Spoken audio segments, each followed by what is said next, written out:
Ten cuidado de ti mismo y de la doctrina. Persiste en ello, pues haciendo esto, te salvarás a ti mismo y a los que te oyeren.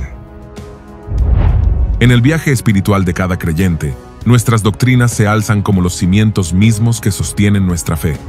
Pero, ¿qué sucede cuando esas doctrinas, pilares de nuestra creencia, se ven amenazadas o tergiversadas?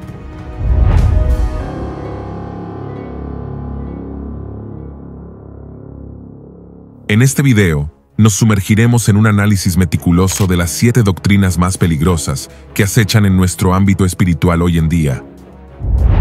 Este contenido promete ser una experiencia verdaderamente esclarecedora, llevándonos a un profundo viaje de autodescubrimiento y reflexión.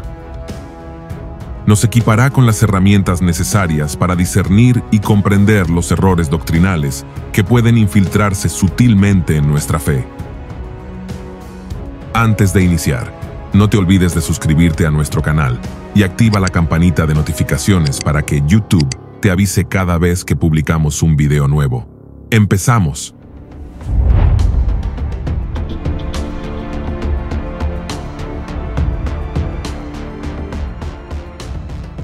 La doctrina son verdades y enseñanzas cristianas, transmitidas de generación en generación como la fe que ha sido una vez dada a los santos. La doctrina se refiere más específicamente a la enseñanza cristiana sobre Dios, el Evangelio y el sistema global de la verdad cristiana. El fundamento, fuente y autoridad para el desarrollo de la doctrina es la Biblia, y establece la estructura, el contenido y la autoridad para el desarrollo de la doctrina. La Iglesia debe prestar atención constante a la doctrina, porque las enseñanzas aberrantes y las herejías son una amenaza permanente para la integridad bíblica del pueblo de Dios. Como los cristianos de la antigua Berea, la Iglesia debe examinar continuamente sus creencias por medio de la Escritura. Las herejías se deben confrontar y corregir con la autoridad de la Biblia. Los falsos maestros deben ser puestos a la luz y apartados de la comunión. La Iglesia no puede permanecer indiferente a las enseñanzas falsas, sino que debe proteger la pureza de la fe cristiana verdadera en sumisión a la Biblia como palabra de Dios. A lo largo de todas las épocas, la sana doctrina ha sido objeto de intensos ataques.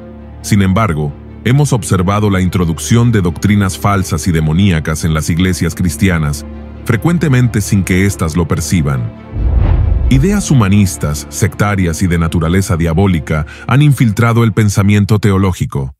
Es fundamental prestar una atención rigurosa a las doctrinas actuales. Estimado oyente, nuestra doctrina debe fundamentarse en la enseñanza sana del Evangelio. No debemos aceptar acríticamente todo lo que se proclama.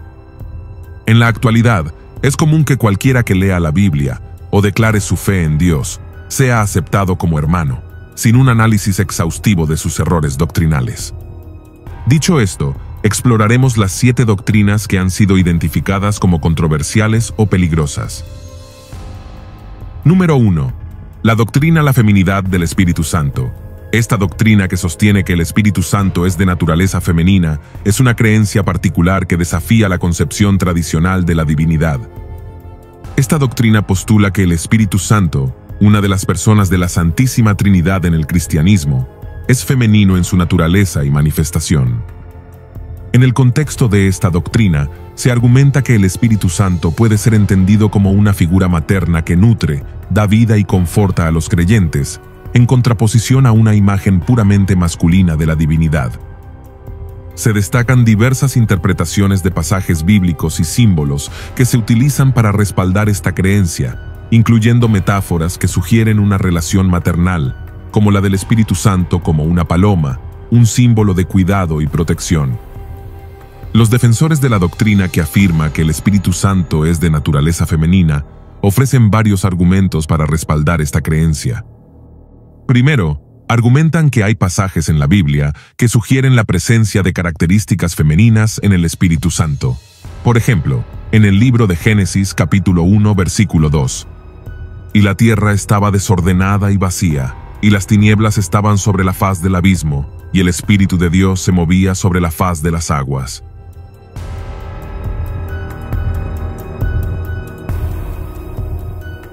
Sostienen que, en el hebreo, la palabra espíritu, ruaj, es gramaticalmente femenina.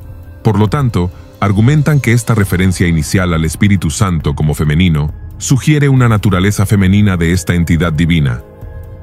Segundo, argumentan que la doctrina de la Trinidad enseña que Dios es uno en tres personas: Padre, Hijo y Espíritu Santo.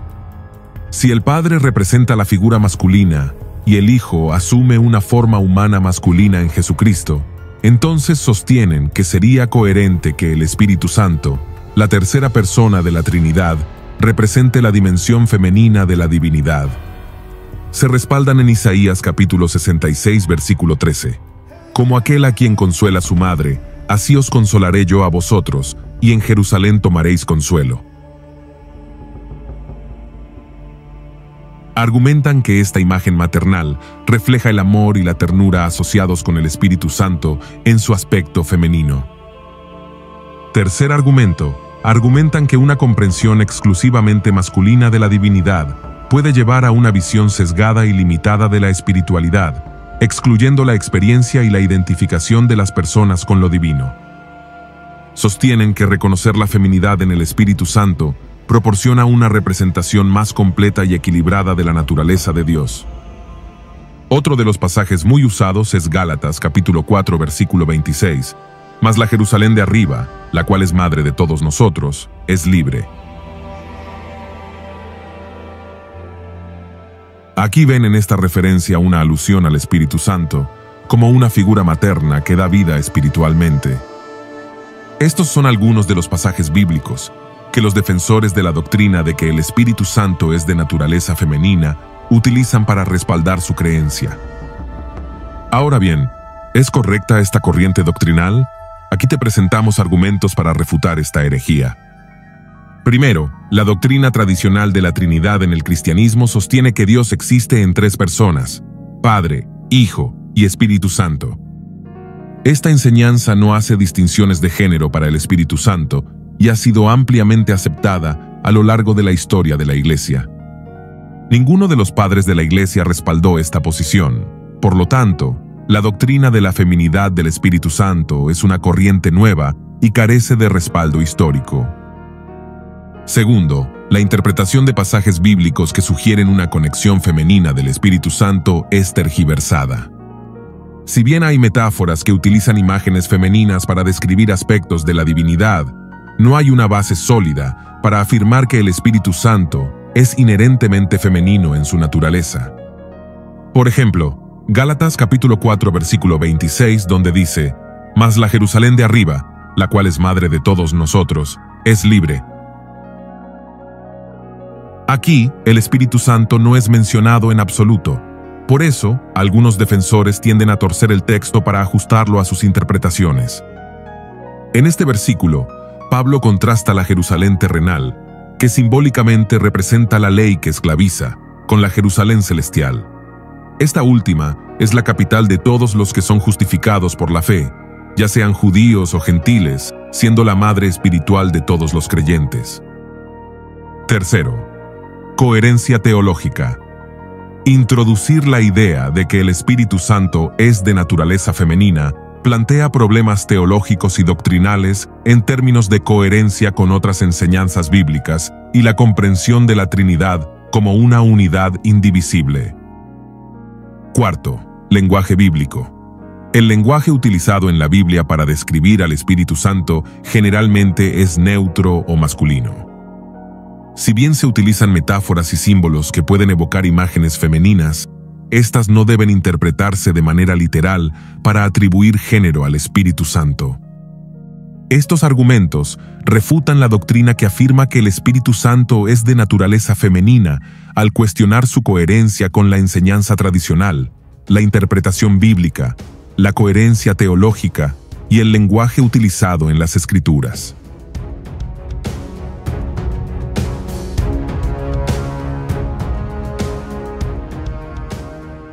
Número 2.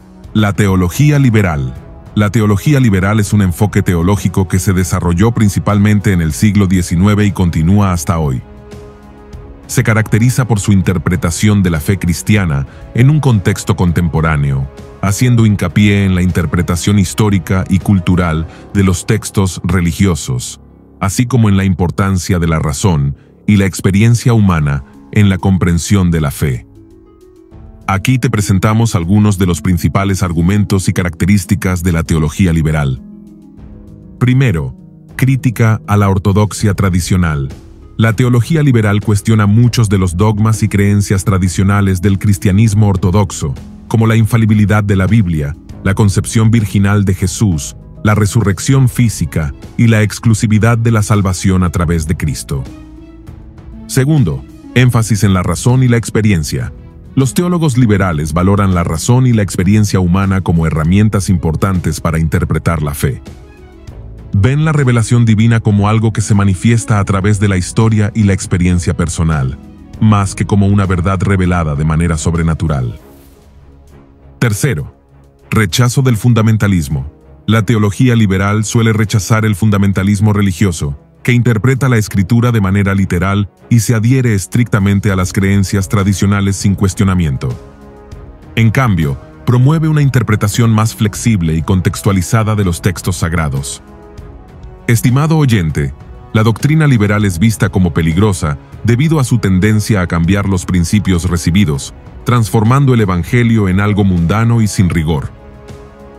A menudo, los teólogos liberales no enfatizan la importancia de la santidad, ni promueven la búsqueda de Dios a través del ayuno y la oración, considerándolo algo primitivo. Lamentablemente, muchas iglesias, especialmente las mega iglesias, han adoptado esta teología. Es aquí donde surge el sincretismo religioso, diluyendo las enseñanzas fundamentales del cristianismo con influencias externas y secularizadas.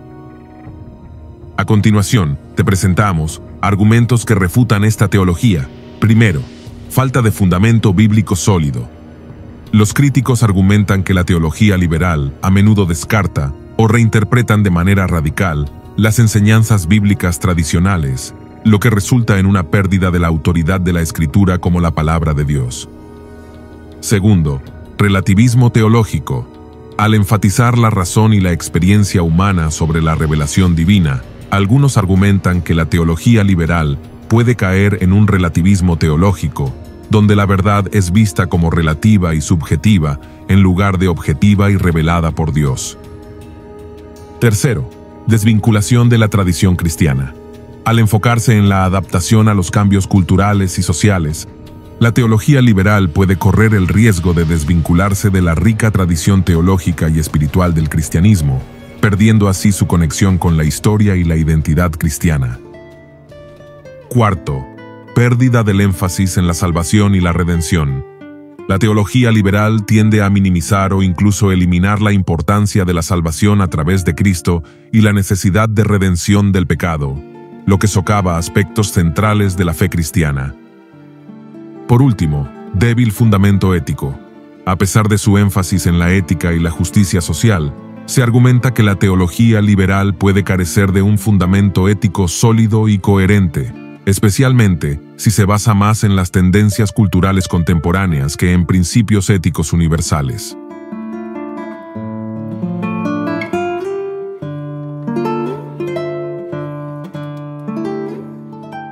Número 3. La doctrina del cesacionismo. La doctrina del cesacionismo es una posición teológica cristiana que sostiene que ciertos dones espirituales, como la profecía, las lenguas y los milagros, cesaron o dejaron de funcionar después de la muerte de los apóstoles o durante los primeros siglos de la Iglesia. Los principales argumentos de los cesacionistas son: primero, estos dones fueron dados a los apóstoles y a la Iglesia primitiva con el propósito de confirmar el mensaje del Evangelio y establecer la autoridad de los apóstoles. Una vez que esto se logró, ya no eran necesarios. Segundo, estos dones eran señales de la presencia y autoridad de los apóstoles, por lo que debían cesar cuando los apóstoles murieron. Tercero, el Nuevo Testamento no registra la continuación de estos dones más allá de la época apostólica. Cuarto, completitud de la revelación bíblica. Algunos cesacionistas sostienen que la Biblia, como la palabra de Dios, proporciona una revelación completa y suficiente para la fe y la práctica cristiana. Argumentan que una vez que se completó la Biblia con el canon del Nuevo Testamento, no hay necesidad de nuevos mensajes revelatorios a través de dones como la profecía. Se basan en 1 Corintios capítulo 13, versículo 10. Mas cuando venga lo perfecto, entonces lo que es en parte se acabará. Queridos oyentes, es lamentable constatar cómo esta doctrina ha causado un profundo daño a la Iglesia, privándola de la valiosa bendición que supone recibir el bautismo del Espíritu Santo. Al limitar la comprensión de que la Iglesia puede poseer todos los dones espirituales para servir a una sociedad necesitada, se ha restringido el potencial y la capacidad de la comunidad cristiana para impactar de manera significativa en el mundo que la rodea. Esta doctrina, al limitar al Espíritu Santo y al poder de Cristo, ha generado una perspectiva estrecha y reduccionista de la acción divina en el mundo. En lugar de abrazar la plenitud y la diversidad de los dones espirituales que el Señor otorga a su Iglesia, se ha preferido adherirse a una interpretación restrictiva que no solo empobrece la experiencia espiritual de los creyentes, sino que también limita su capacidad para llevar a cabo el mandato de amor y servicio que Jesús nos ha encomendado.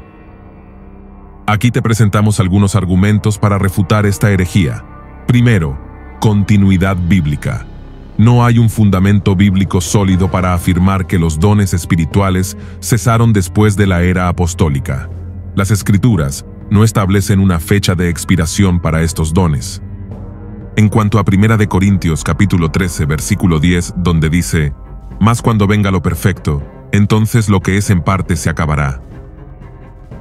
En este contexto, la mención de «lo perfecto» no está vinculada a la culminación del canon bíblico, ni implica la cesación de los dones espirituales.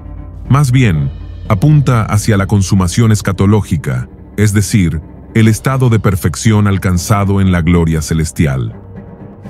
Según esta interpretación, los dones espirituales persistirán hasta que se alcance este estado último de plenitud en la presencia de Dios. Segundo, las promesas de Jesús. Jesús prometió que aquellos que creen en Él realizarían milagros incluso mayores que los que Él hizo. Leamos el Evangelio de Juan, capítulo 14, versículo 12. De cierto os digo, el que en mí cree, las obras que yo hago, Él las hará también, y aún mayores hará, porque yo voy al Padre. Si los dones cesaron, entonces estas promesas no se cumplirían. Tercero, ejemplos en la historia de la Iglesia. A lo largo de la historia de la Iglesia, hay numerosos relatos documentados de milagros, sanidades y otros dones espirituales operando en el cuerpo de Cristo, lo que contradice la idea de que cesaron después de la era apostólica. Cuarto, testimonios contemporáneos. Muchos cristianos hoy en día continúan experimentando y testificando acerca de la operación de dones espirituales en sus vidas y en sus comunidades. Estos testimonios proporcionan evidencia de que los dones no han cesado. Quinto, la naturaleza del Espíritu Santo. El Espíritu Santo es eterno e omnipresente, y su obra en la Iglesia no está limitada por el tiempo o el espacio. Por lo tanto, no hay razón para creer que los dones que Él concede hayan cesado. Sexto, propósito de los dones espirituales. Los dones espirituales están destinados a edificar y fortalecer el cuerpo de Cristo, y la necesidad de edificación y crecimiento espiritual en la Iglesia continúa siendo relevante en todas las épocas.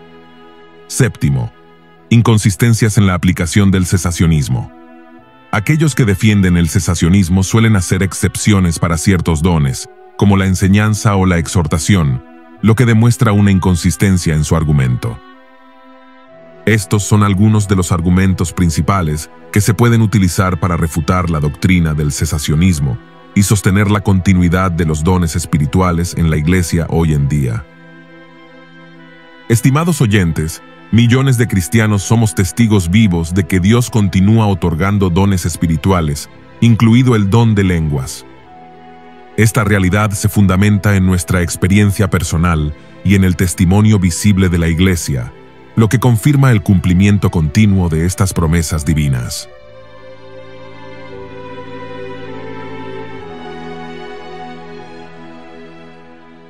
Número 4. La teología de la prosperidad.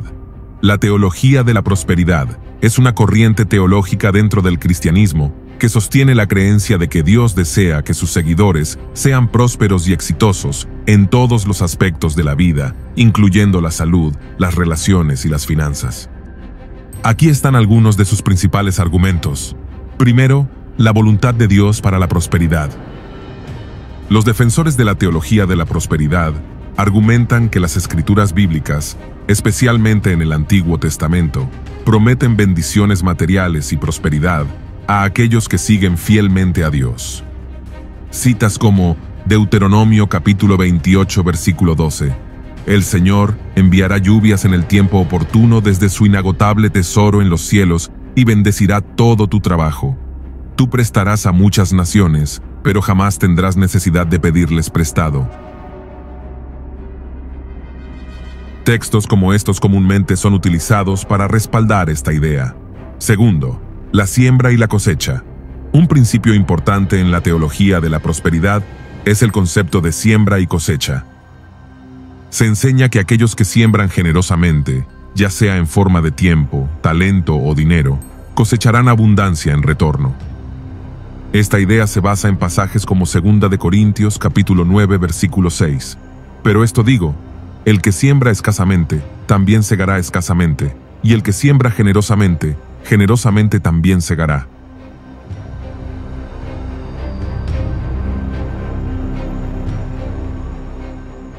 Tercero, la fe y la confesión positiva. Se enseña que la fe es un ingrediente crucial para la prosperidad. Los creyentes son animados a confesar verbalmente su fe en las promesas de Dios, especialmente en relación con la prosperidad material. La idea es que al hablar positivamente y declarar la prosperidad, uno atrae las bendiciones de Dios. Ahora bien, vamos a refutar la teología de la prosperidad. Aquí hay algunos argumentos comunes para refutar esta teología. Primero, contradicción con las enseñanzas de Jesús. La teología de la prosperidad a menudo se enfoca en la búsqueda de riquezas materiales como un signo de favor divino. Sin embargo, Jesús enseñó principios opuestos, como en Mateo capítulo 6 versículo 24, donde advierte que no se puede servir a Dios y al dinero. Leamos el relato bíblico: ninguno puede servir a dos señores, porque o aborrecerá al uno y amará al otro, o estimará al uno y menospreciará al otro. No podéis servir a Dios y a las riquezas. Además, en el Sermón del Monte Jesús bendice a los pobres y enseña que la verdadera riqueza está en el reino de los cielos, no en las posesiones terrenales. Segundo, ignora el sufrimiento y la pobreza. La teología de la prosperidad tiende a ignorar las realidades del sufrimiento humano y la pobreza extrema, sugiriendo que la falta de prosperidad material es el resultado de una fe débil o falta de obediencia espiritual.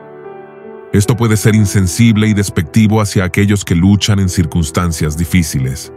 Leamos el Evangelio de Juan, capítulo 16, versículo 33. Estas cosas os he hablado para que en mí tengáis paz. En el mundo tendréis aflicción, pero confiad, yo he vencido al mundo.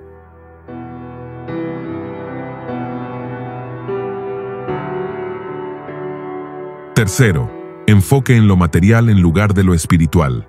La teología de la prosperidad a menudo prioriza la búsqueda de la riqueza material sobre el crecimiento espiritual y el servicio a los demás. Esto puede desviar la atención de las enseñanzas más profundas del cristianismo sobre el amor, la compasión y la justicia. Leamos el Evangelio de Lucas, capítulo 12, versículo 15. Y les dijo: mirad, y guardaos de toda avaricia, porque la vida del hombre no consiste en la abundancia de los bienes que posee.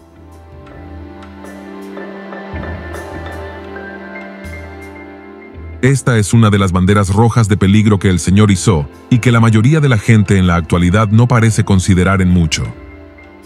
Cristo dijo mucho acerca del peligro de las riquezas, pero no hay demasiadas personas que le tengan miedo a las riquezas.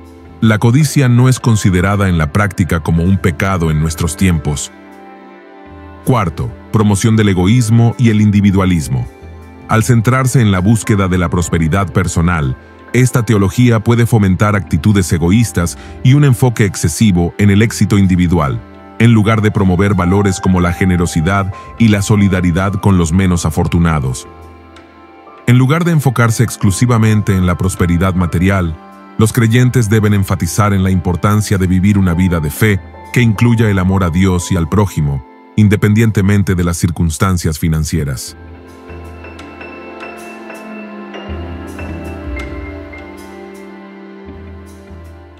Número 5. La negación del infierno. La doctrina de la negación del infierno está siendo considerada de manera más amplia, principalmente en círculos sectarios, lo que ha generado una mayor confusión entre muchos creyentes. A menudo presentan varios argumentos para respaldar su posición. Primero, interpretación simbólica. Algunos argumentan que las descripciones del infierno en la Biblia son simbólicas o metafóricas, en lugar de representaciones literales de un lugar de castigo eterno. Sugieren que estas imágenes se utilizan para transmitir verdades espirituales más profundas, como la separación de Dios o el sufrimiento espiritual, en lugar de una descripción literal de un lugar físico de tormento. Segundo, incompatibilidad con el amor divino. Otro argumento común es que la idea de un infierno eterno e inquebrantable parece ser incompatible con la naturaleza amorosa y misericordiosa de Dios.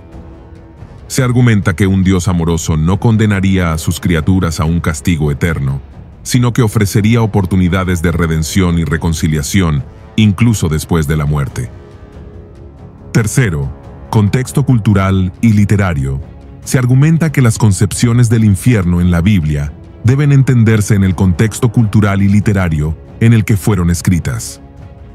Algunos afirman que las visiones del infierno en la Biblia reflejan las creencias y metáforas de la época en que fueron escritas y no deben interpretarse de manera literal en el contexto moderno. Cuarto, reinterpretación teológica. Algunos teólogos proponen una reinterpretación de los textos bíblicos tradicionalmente asociados con el infierno, argumentando que estos pasajes pueden entenderse de manera diferente a la interpretación convencional. Por ejemplo, sugieren que el concepto de infierno podría referirse a consecuencias temporales o espirituales en lugar de un castigo eterno. A continuación, te presentamos argumentos para refutar esta doctrina. Primero, claridad en los textos. Aunque es cierto que algunos términos en la Biblia, como Gehenna y Hades, pueden tener significados más amplios, existen pasajes bíblicos que describen claramente un lugar de castigo eterno, como en Mateo capítulo 25 versículo 41, donde dice: «Entonces dirá también a los de la izquierda: Apartaos de mí, malditos, al fuego eterno preparado para el diablo y sus ángeles».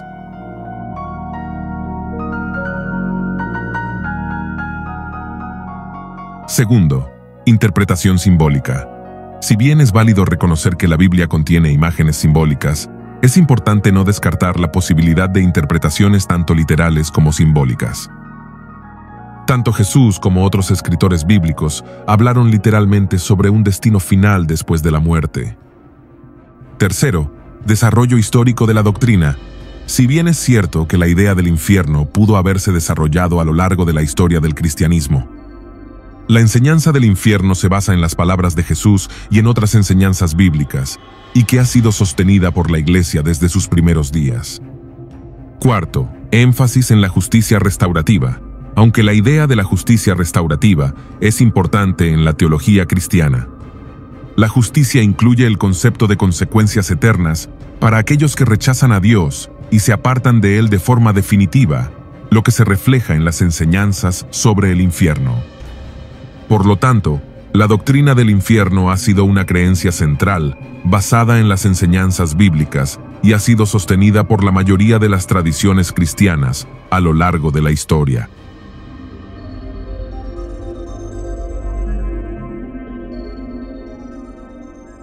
Número 6. Salvo siempre salvo. La doctrina de la salvación eterna, o perseverancia de los santos, sostiene que una vez que una persona ha sido verdaderamente salvada, no puede perder su salvación. Aquí hay algunos argumentos que se utilizan para respaldar esta doctrina. Primero, la seguridad de la promesa divina. Se argumenta que la salvación es una obra de Dios, y que está asegurada por su poder y fidelidad, no por los esfuerzos humanos. Según esta perspectiva, si Dios promete salvar a alguien, Él tiene el poder y la voluntad de mantener esa promesa. Segundo, la obra completa de Cristo.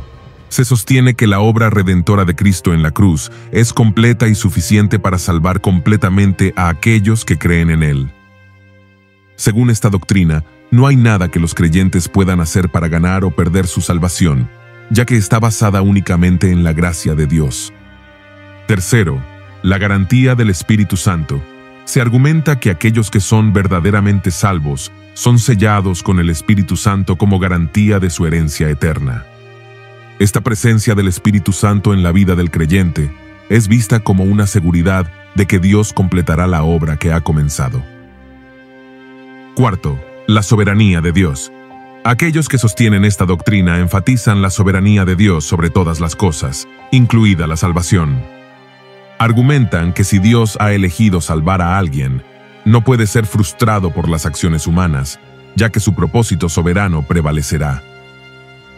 A continuación, presentamos argumentos que refutan la doctrina de la salvación eterna, o perseverancia de los santos. Primero, el libre albedrío humano.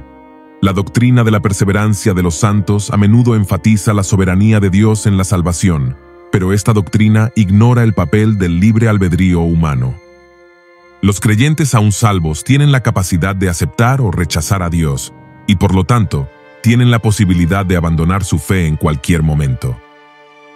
Leamos Hebreos capítulo 3 versículo 12.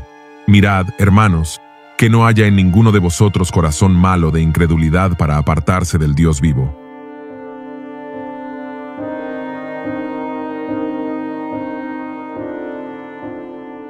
A lo largo de esta carta, el autor advierte repetidamente a sus lectores sobre el peligro de apartarse del Dios vivo. Segundo, advertencias bíblicas sobre la apostasía. La Biblia contiene numerosas advertencias sobre la posibilidad de apostasía, es decir, la caída o abandono de la fe. Por ejemplo, se habla de personas que han conocido la verdad pero luego se apartan de ella, lo que sugiere que la salvación puede perderse. Leamos 2 de Pedro, capítulo 2, versículos 20 y 21. Ciertamente, si habiéndose ellos escapado de las contaminaciones del mundo, por el conocimiento del Señor y Salvador Jesucristo, enredándose otra vez en ellas son vencidos, su postrer estado viene a ser peor que el primero. Porque mejor les hubiera sido no haber conocido el camino de la justicia, que después de haberlo conocido, volverse atrás del santo mandamiento que les fue dado.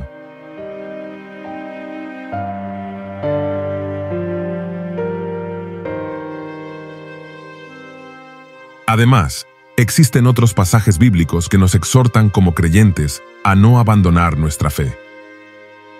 Tercero, el peligro del pecado persistente. Se argumenta que la idea de la salvación eterna puede llevar a una falsa sensación de seguridad entre los creyentes, lo que podría conducir al descuido espiritual o al pecado persistente.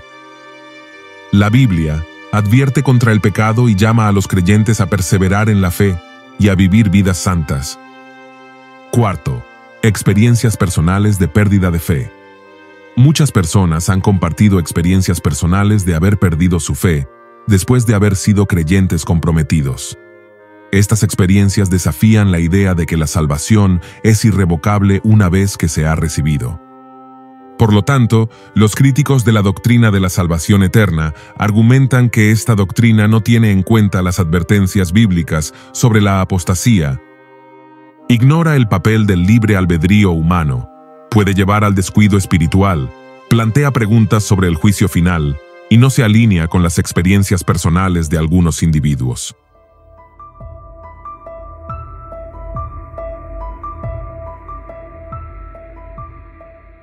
Número 7. Unitarios, también conocidos como el pentecostalismo unicitario, también llamado pentecostalismo del nombre de Jesucristo. Son un grupo cristiano que sostiene una perspectiva teológica particular sobre la naturaleza de Dios. Aquí te presentamos su doctrina. Primero, monoteísmo absoluto. Los unicitarios creen en un Dios único y rechazan la doctrina de la Trinidad, que enseña que Dios existe como tres personas distintas, pero coiguales y coeternas: Padre, Hijo y Espíritu Santo. Según los unicitarios, Dios es una sola persona que se ha manifestado de diferentes maneras. En el Antiguo Testamento se reveló como el Padre, en el Nuevo Testamento como el Hijo Jesucristo, y después de la ascensión de Cristo como el Espíritu Santo. Segundo, creen que Jesucristo es la manifestación encarnada del único Dios. Jesús es plenamente Dios y plenamente hombre, no una persona distinta dentro de una Trinidad. Ven a Jesús como el nombre que revela plenamente a Dios. Tercero, insisten en que el bautismo debe realizarse únicamente en el nombre de Jesús, en lugar de en el nombre del Padre, del Hijo y del Espíritu Santo, como menciona Mateo capítulo 28, versículo 19. Basan esta práctica en las referencias del libro de los Hechos, donde los apóstoles bautizaban en el nombre de Jesús. Es momento de refutar esta corriente herética. Primero, la naturaleza de Dios, según Mateo capítulo 28, versículo 19. Jesús ordena bautizar en el nombre del Padre, y del Hijo, y del Espíritu Santo. Leamos el relato bíblico. Por tanto, id y haced discípulos a todas las naciones, bautizándolos en el nombre del Padre, y del Hijo, y del Espíritu Santo.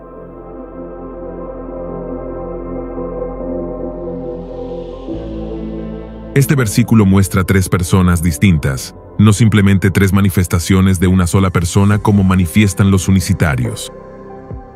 También en el Evangelio de Juan, capítulo 14, versículos 16 y 17, Jesús promete enviar otro Consolador, el Espíritu Santo, indicando que el Espíritu Santo es una persona distinta que el Padre y el Hijo. Segundo, según la doctrina unicitario, Jesús es el Padre encarnado. Sin embargo, en el Evangelio de Juan, capítulo 17, versículo 5, Jesús ora: Ahora pues, Padre, glorifícame tú al lado tuyo, con aquella gloria que tuve contigo antes que el mundo fuese. Esto muestra que Jesús y el Padre son personas distintas que compartían gloria antes de la creación. También en el Evangelio de Mateo, capítulo 3, versículos 16 y 17, en el bautismo de Jesús, el Espíritu Santo desciende en forma de paloma, y una voz del cielo dice: Este es mi Hijo amado, en quien tengo complacencia. Aquí se ven claramente tres personas distintas: el Padre, el Hijo y el Espíritu Santo.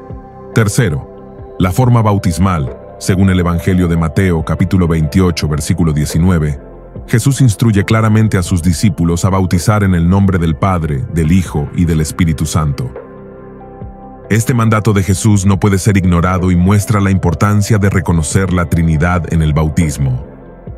Por su parte, cuando Pedro, en Hechos capítulo 2, versículo 38, dice que los bauticen en el nombre de Jesucristo para perdón de los pecados.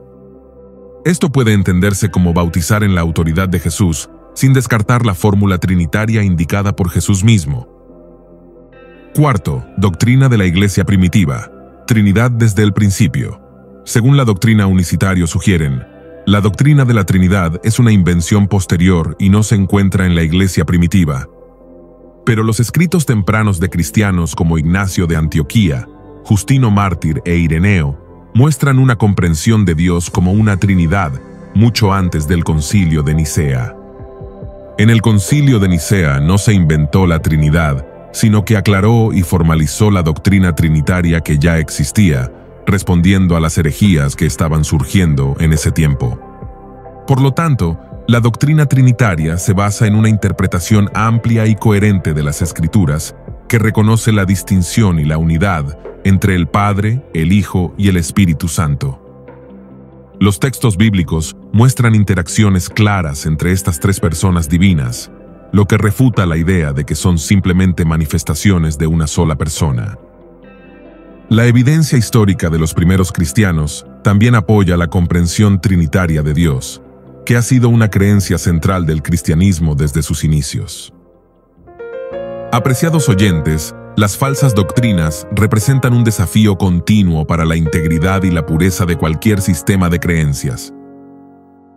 A menudo surgen de interpretaciones erróneas, distorsiones intencionales o adaptaciones culturales mal informadas que desvían a las personas de los principios esenciales. Estas doctrinas pueden sembrar confusión, divisiones y desilusión entre los seguidores, erosionando la cohesión y la unidad de la comunidad. Para contrarrestar las falsas doctrinas, es crucial fomentar una educación sólida y bien fundamentada en los textos y enseñanzas originales. El discernimiento, la reflexión crítica y el diálogo abierto entre los creyentes son herramientas esenciales para identificar y rechazar enseñanzas engañosas. Además, los líderes, pastores, tienen la responsabilidad de guiar a sus comunidades con claridad, basándose en estudios profundos y una comprensión auténtica de las doctrinas fundamentales. En última instancia, la vigilancia continua y el compromiso con la verdad son esenciales para proteger la integridad de cualquier sistema de creencias.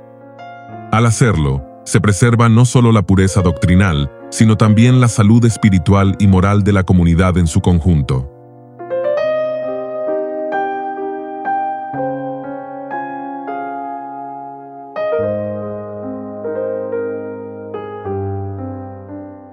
Es un privilegio poder compartir estos momentos con ustedes y crecer juntos en la fe. Nos vemos en el próximo video. Que Dios los bendiga abundantemente.